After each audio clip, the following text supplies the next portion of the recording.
What's up guys, welcome back to another video. This is a reaction to photos taken right before disasters. I've done a few of these reactions before, but this is from another channel, and yeah, I mean, these videos are always, they're always dark. That's the whole point, right? And they can be quite sad. It's like photos you wouldn't expect to be taken before disasters and all this sort of stuff, but we're going to check this out and see, because one on the bottom left was one Ayrton Senna, the F1 driver. I think it might have been.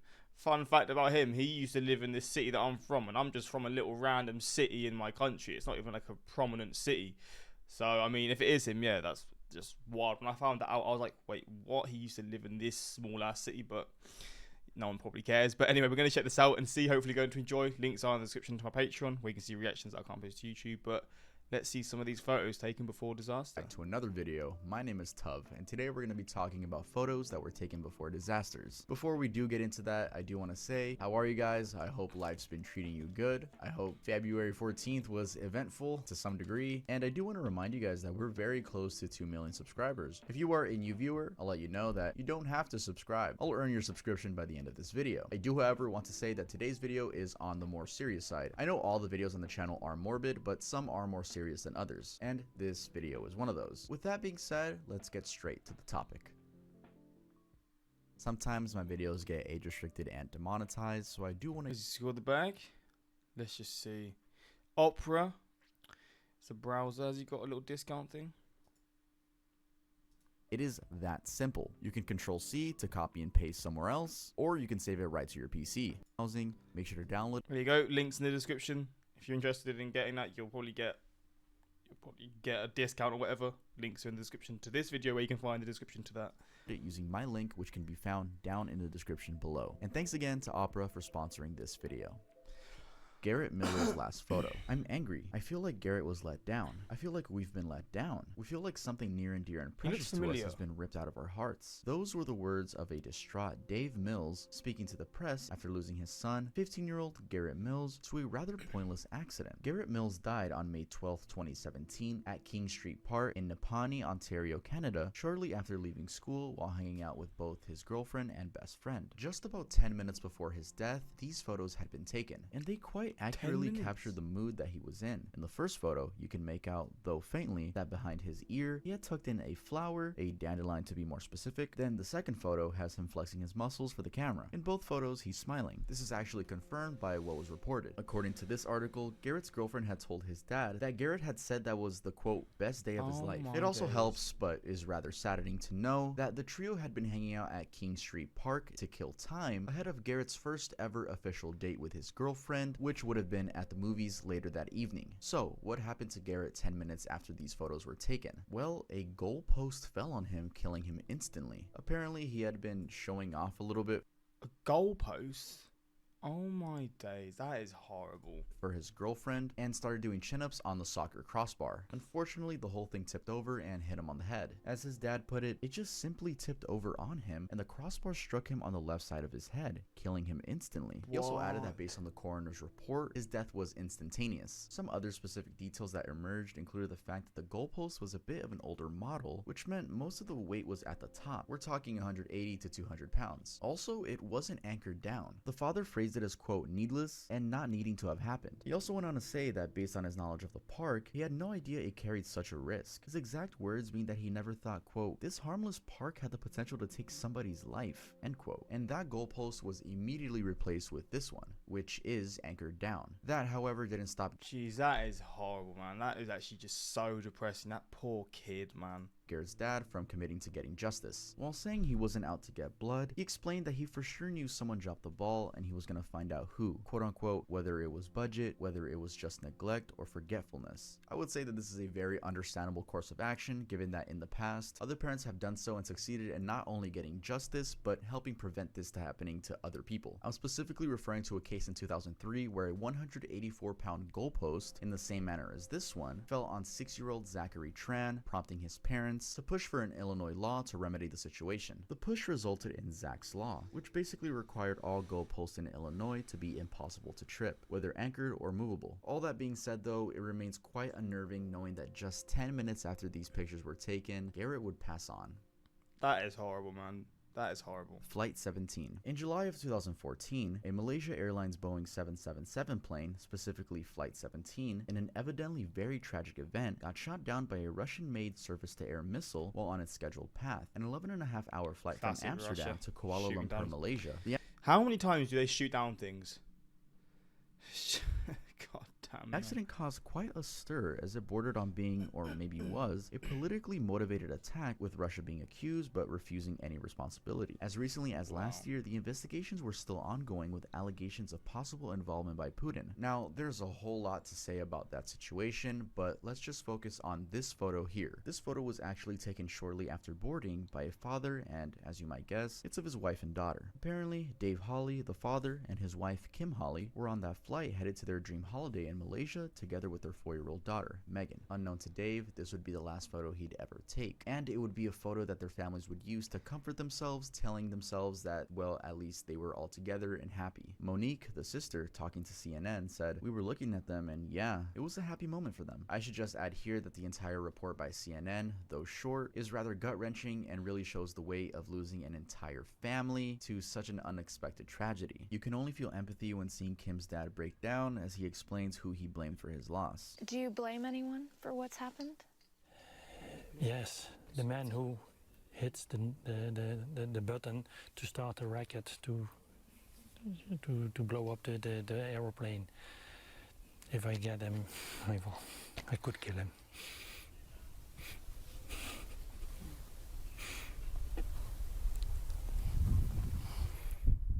Not far. It's also really heartwarming seeing how they all finally remember the Hollies, even down to the tiniest little details. For instance, Monique says that Dave and Kim, quote, always wanted to win, which made her, Monique, and Kim's parents hopeful that even as the unidentified caskets were being offloaded in Holland, Dave, Kim, and their daughter would be first. I could go on and on dissecting that CNN feature, but I think you guys got the point. They were a loving family that became dearly missed from day one. And I believe that entire feature makes looking at Dave's last photo even more saddening. I mean, for instance, hearing Kim's mother narrate the last moments with them, saying goodbye to her granddaughter, Megan, as the family left for the airport, seeing their empty house, a family car outside, and flowers for the memorial. Then looking at that last photo makes one imagine the kind of gap that they left behind. Truly more than just a tragic tale of a photo captured before a disaster. And in case you were wondering, the investigations led to the prosecution of Igor Gurkin, a military officer, Sergei Dubinsky, an intelligence officer, and Leonid Karchenko, a military commander. All were found guilty and sentenced to life imprisonment. This happened back in November of 2022, but interestingly, the investigations went on a little further. Turns out, and I already mentioned this, the prosecutors had strong indications that Russia's President Putin might have approved the missile launch, thus believing that more prosecutions could be made. The evidence was, however, not enough, leading to the end of the investigation in February of 2023. Much to the disappointment of the Netherlands, as their Prime Minister, Mark Rutte, said, "We will continue to call the Russian Federation to account for its role in this tragedy."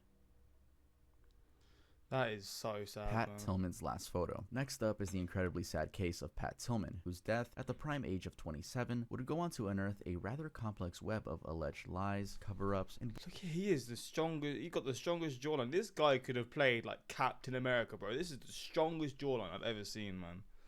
And obviously, I assume he was someone who was very courageous and stuff. I don't know what the story is yet, but he's obviously in the army. So I'm assuming it's going to be a situation involving him in action, I guess. I don't know, but we're going to see, I guess. borderline sabotage actions by the US government, and maybe unsurprisingly, the US media. First, let's begin with the photo. This here is Pat. That photo was taken sometime before April 22nd, 2004 in southeastern Afghanistan's Khost province, where Pat, a member of the 75th Ranger Regiment, was patrolling alongside his unit. That turned out to be the last photo ever taken of him because on April 22nd, he would get killed. 3 bullets to the head at close range. Now, one thing you should know about Pat is that he used to be an NFL player before enlisting in around 2002. The enlisting was also right after the 9/11 attacks, and his motive, clearly, was to stand up for his country in the face of terror. He'd enlisted to join the fight against Al-Qaeda and the effort to bring Osama bin Laden to justice. As this article from The Intercept explains, the fact Is this? I mean, I'm saying, is this true? But that is some man. Flipping hell. He's got his life all cushy. He's pretty much sorted for life, and he's I guess turned that down. Maybe he's had his earnings already, but gone to a completely different lifestyle. Flipping hell, That he man. left behind a $3.6 million NFL contract with the Arizona Cardinals made his story jump right into the headlines as the Bush administration used it for pro-war publicity. He became the living, breathing symbol of honor, sacrifice, and more. So knowing all of this, you can see why his death in 2004 was a big deal. The Army, for instance, reporting that he'd been killed as he, quote, charged up a ridge line, braving enemy fire and defending his fellow soldiers, publicized the death flying helicopters over a stadium in his honor, broadcasting his memorial on live TV, awarding him a Silver Star and the Purple Heart, and promoting him posthumously to corporal. A rather drastic twist, however, and this is where the lies began unraveling, came in when news spread that Pat wasn't killed by enemy fire, but rather by his own side. And while mostly termed accidental, this became a contested view since the facts never added up. Army doctors, for instance, said the shots were, quote, suspicious due to the close proximity of the wounds. As news caught on, the Army had to issue an announcement a month later, clarifying that indeed Pat had been killed by fellow soldiers. There were no enemies nearby, and they did so rather brutally because apparently as they took aim at him, he yelled, "I'm Pat f***ing Tillman," trying to get them to stop. Those were the last words he'd ever speak. Even sadder though is the fact that it took years, 7 official investigations, and 2 congressional hearings for Pat's family to get some shreds of truth of what actually happened. Despite the Army admitting that Pat had died of friendly fire, they hadn't offered much explanation. As Pat's mother, Mary Tillman, put it, they had no regard for him as a person, and they attached themselves to his virtue and then threw him under the bus. His brother, Kevin Tillman, who was serving under the same unit as him, also told Congress that as the evidence raised questions on the Army's version of events, an alternative narrative had been constructed. In short, they lied because they didn't want to be publicly embarrassed. Now, this is a pretty elaborate case, and there's a lot of stuff that I've left out, but the following words by Kevin Tillman sort of encapsulate the whole thing. Speaking to Congress in 2007, he said, "The deception surrounding this case was an insult to the family, but more importantly, its primary purpose was to deceive a whole nation." Knowing all of that, his last photo suddenly carries way more depth. What the hell?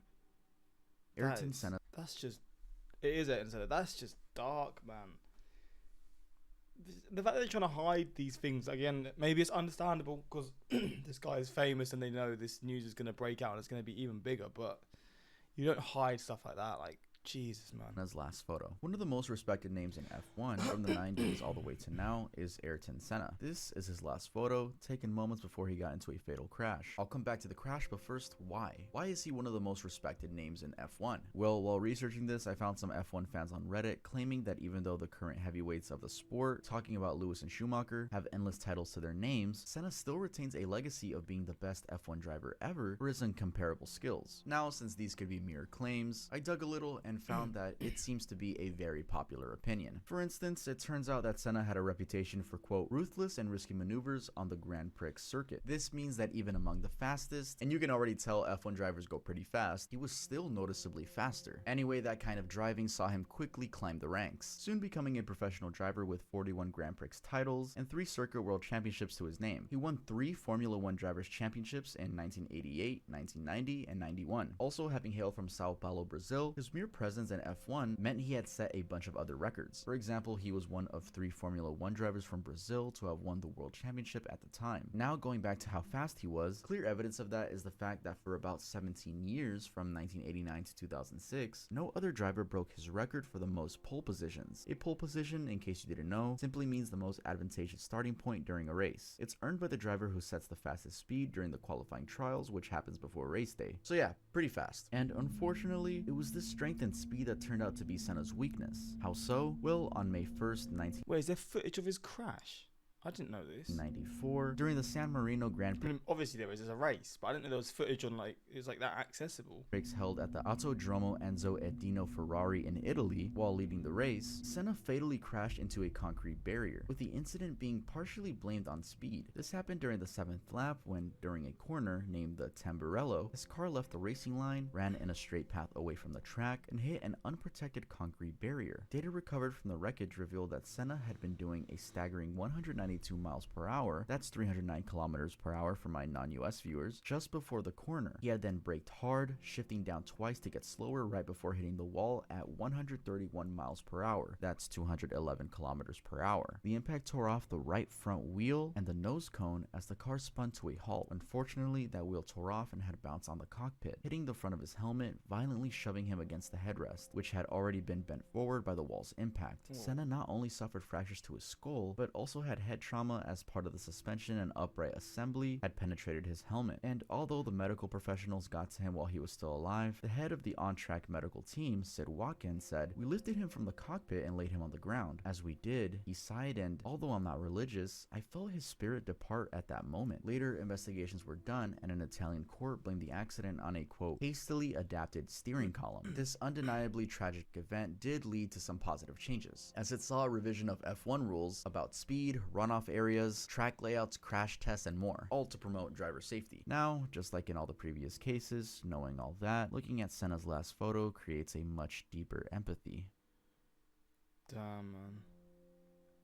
Photo before tsunami. This next story might just have you questioning just how often things can happen out of random chance. So the story is about John and Jackie Nill, a couple from Vancouver, Canada, who died when a tsunami hit a beach where they were vacationing in Thailand. This happened back in December of 2004, right after Christmas on the 26th. This here is the very last photo they took before being swept away. Now, we'll come back to that couple, but first, let's talk about the story of Christian Pillay. So Pillay and his wife Nicole, both missionaries from Washington State, heard the news of the devastating tsunami that hit Thailand and traveled alongside some of their colleagues to go offer some help. They booked a hotel room and got right to it. And this was a month after the tsunami, about January 26th. The interesting part of Pillay's story is that while walking down the beach at Khao Lak, his friend Cameron kicked something with his foot, saying, "Look, it's a smashed digital camera." The camera itself was pretty obliterated, and Pillay himself said finding it seemed like a non-event. However, this non-event would turn out to be extremely useful, because when Pillay took the memory card out and plugged it into his Palm Pilot, what he saw were photos that captured the last moments of the beach before the tsunami hit. He said, "We were watching these pictures, seeing people live their lives, enjoying themselves, having a wonderful vacation, and then it was as if we had picked up a tape recorder and heard somebody's last conversation, and then it just ended." Oh my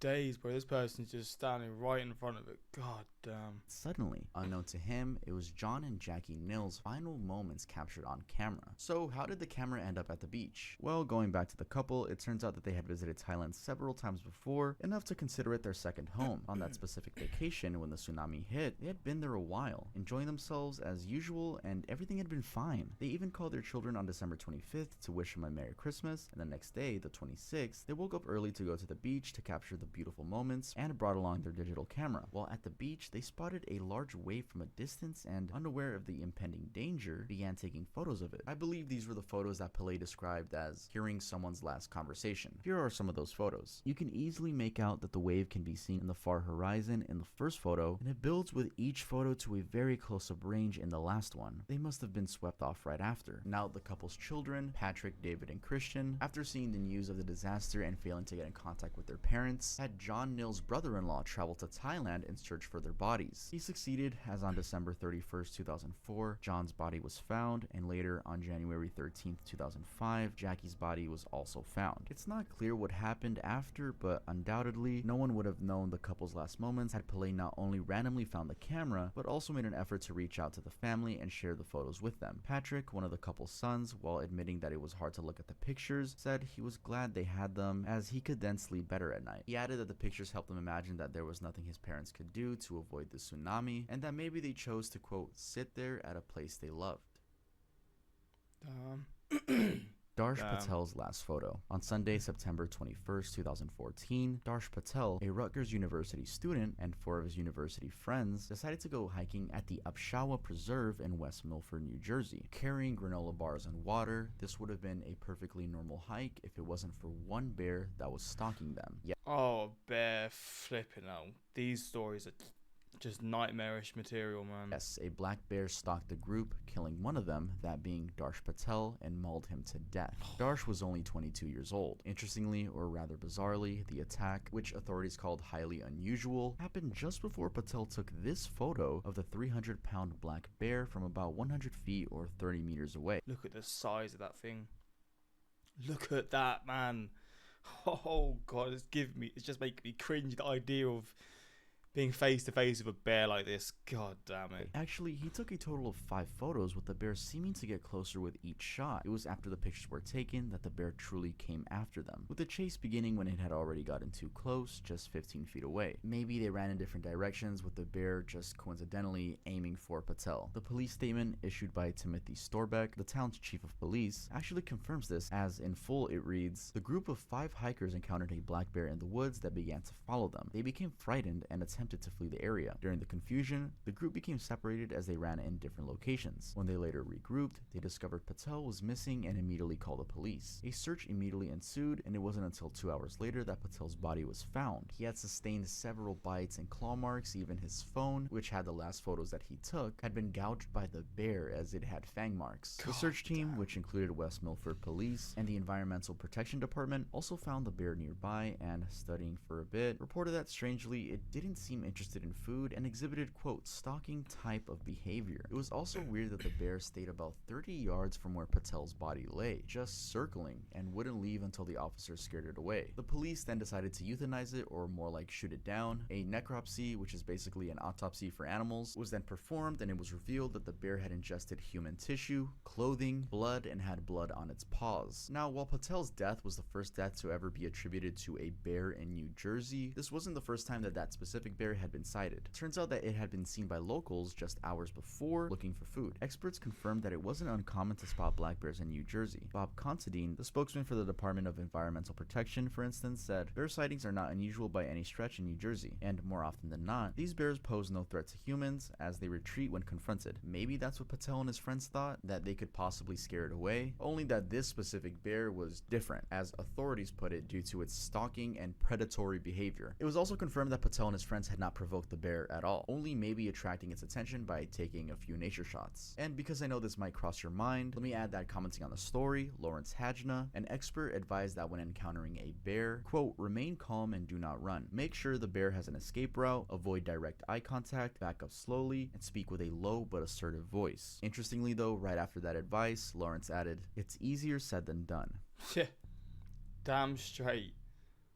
Bud Dwyer's last photo. Next up is this photo of Bud Dwyer, a man who, in an incredibly disturbing twist, took his own life on television. On January 22nd, 1987, burdened by a case of corruption and bribery, Dwyer shot himself on live TV. In the photo that I have just shown you, this one was taken moments before he did that. Now, Dwyer, born and bred in Missouri, had actually been a rather accomplished politician before any allegations were leveled against him. He had risen from the position of the 6th District Representative in the Pennsylvania House of Representatives in 1964 to holding the office of Pennsylvania Treasurer in 1984. His journey saw him get re-elected for some of the positions, and of course, his name grew bigger with each election cycle, all thanks to his tenacious spirit and sheer commitment to public service. This, however, took a drastic turn for him in 1984, when it was revealed that public employees in Pennsylvania from 1979 to 1981 had overpaid millions of dollars in taxes following an error that had caused tax deductions even when employees were on sick leave. In a bid to fix the mess, attempting to recover up to $40 million in Social Security taxes, Dwyer hired Computer Technology Associates, CTA, a small data processing company operating in Newport Beach, California, and CTA would get paid $4.6 million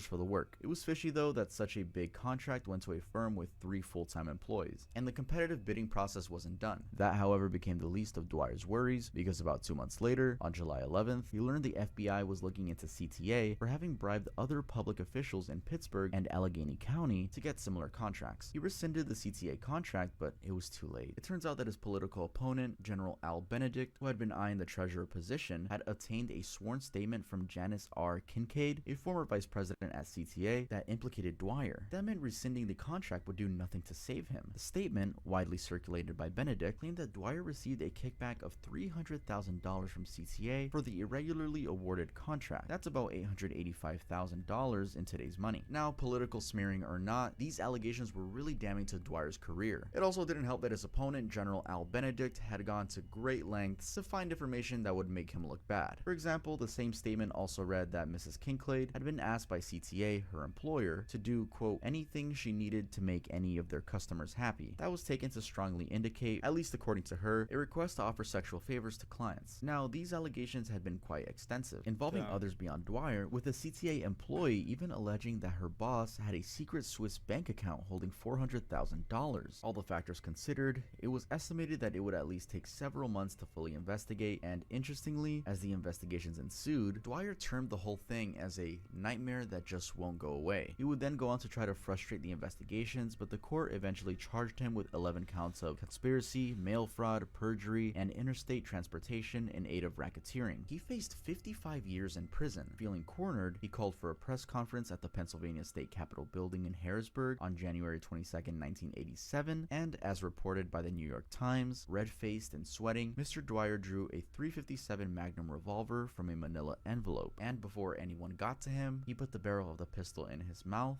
and pulled the trigger. He died about 30 minutes later. It was later discovered that knowing he would... Oh, he didn't die straight away, so he just died slow. That's not fun. Flipping hell. Off himself, he asked for a letter to be delivered to Robert P. Casey, the then Pennsylvania governor. The letter detailed his dissatisfaction with the justice system, saying it did not, quote, function properly, and also requested that his wife Joanne Dwyer be appointed the interim treasurer. A pretty chilling case. I know it's very popular to talk about the actual video, since yes, there is a video of him doing that action, but I just thought it was, it's really talked about, and I didn't even know there was a final image of him, so just wanted to bring that to light. Vicky Weaver's last photo. The last photo on our list is this one. She looks like a ghost already. Not to sound insensitive or anything, but I can just tell this photo was taken before disaster, but I don't know what's going to happen. But this is already quite an eerie photo, because a lot of the other ones, like again the first one, it's just this innocent kid who's just smiling, and like other ones, it doesn't seem as, I mean the bear one, don't get me wrong, that's creepy, but like a lot of these seem to be a lot more innocent. I say that actually the last one wasn't innocent. The photo of that, this is Tsunami one, yeah. I mean it's an innocent photo. Ayrton Senna, it's just him in his car. Pat Tillman. Yeah, I mean I guess some are, some aren't. One here of Vicky Weaver, whose death was probably avoidable had the FBI followed tactical procedures as set in the Constitution. How so? Well, Vicky died from a gunshot in August of 1992 at her family's cabin in Ruby Ridge, Idaho. This happened when an FBI sniper, Lon Hiriuchi, during a standoff with Vicky's husband, Randy Weaver, fired a shot aimed at Kevin Harris, Randy's friend, only for it to end up hitting and killing Vicky. As argued in court by Jerry Spence, the Weaver's attorney, the sniper didn't need to fire the shot because first, firing at an armed adult without warning them to surrender is unconstitutional. Second, the shots were fired while Randy and Kevin, the primary targets, were in retreat. And third, the sniper placed Vicky and her children at risk by firing at the cabin's door, not knowing who was behind it. As a matter of fact, the court upheld these charges, leading to the US government incurring hefty fines. Randy and his 3 daughters were awarded $3.1 million for the tragic loss of Sammy, their teenage son, and Vicky. Just an insert here, Sammy, age 14, had actually been shot after allegedly firing at the FBI agents who had killed the family's dog that had charged at them. It would later be highly contested as to who actually fired first. Anyway, moving on, Kevin was also awarded compensation, receiving $380,000, though this was in part to encourage him to drop the $10 million lawsuit he had mounted against the government. Now, what's really unhinged about this whole case is that it all started with a refusal by Randy to show up for a court hearing where he had been accused by ATF agents of, quote, making and keeping illegal weapons. Apparently, he had missed a court hearing in February 1991 and also March of that same year. So the entire incident was set in motion due to not showing up to court, and that escalated to a disturbing shootout that led to multiple deaths. I also don't think it helped that Randy had been a self-proclaimed white separatist and religious fundamentalist who didn't trust the government at all. In fact, the entire reason he was living in a cabin with no electricity or I think this might have been on a Mr. Ballin video,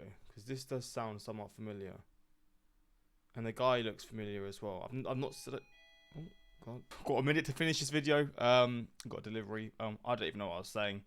I think I was saying I had never seen this photo before from my knowledge, but I know about the story. Running water was to seclude himself from the corrupt civilization. The religious beliefs also made him believe that the world was coming to an end. It also seems that the standoff would have kept going if it weren't for civilian negotiator Bo Gritz, who convinced Randy to let Vicky's body be taken out of the cabin and for the critically injured Kevin to get medical help, and second, to surrender himself to law enforcement. Before I end this off, I do want to say rest in peace to all the people that I have spoken about in this video.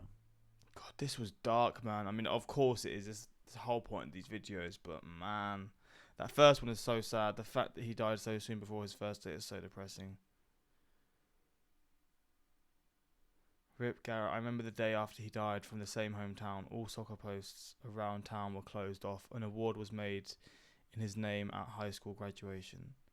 It's pretty terrifying to think, imagine being on the verge of death and you somehow capture it on camera, innocently taking a picture on a cliff, and then the railing breaks.